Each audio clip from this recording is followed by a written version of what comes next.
ठाणे महापालिकेच्या माध्यमातून 15 ते 20 वर्षांपूर्वी बांधण्यात आलेले उड्डाणपूल आता नागरिकांच्या वापरासाठी सुरक्षित आहेत का याची चाचपणी करण्याचा निर्णय पालिका प्रशासनाकडून घेण्यात आलाय।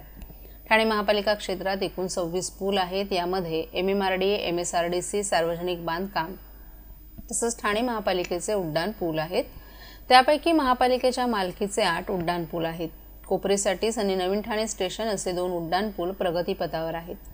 कळवा खाडीवरील ब्रिटिशकालीन उड्डाण पूल काही वर्षांपूर्वीच वाहतुकीसाठी बंद करण्यात आलाय। बाजूलाच बांधण्यात आलेल्या दुसऱ्या उड्डाण पुलाला देखील आता 15 ते 20 वर्ष झाली आहेत। या दुसऱ्या उड्डाण पुलावरील वाहतूक कोंडी कमी करण्यासाठी तिसऱ्या उड्डाण पुलाची देखील निर्मिती करण्यात आली असली तरी दोन्ही जुन्या उड्डाण पुलांवर वाहतूक सुरूच ठेवण्यात आली असल्यानं हा पूल वाहतुकीसाठी सुरक्षित आहे का हे आता तपासलं जाणार आहे।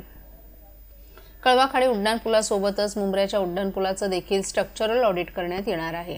त्याचसोबत ठाणे रेल्वे स्थानक परिसरातील वाहतूक कोंडी कमी करण्यासाठी 10 ते 15 वर्षांपूर्वी बांधण्यात आलेल्या सॅटिस पश्चिम उड्डाण पुलाचं देखील स्ट्रक्चरल ऑडिट केलं जाणार आहे।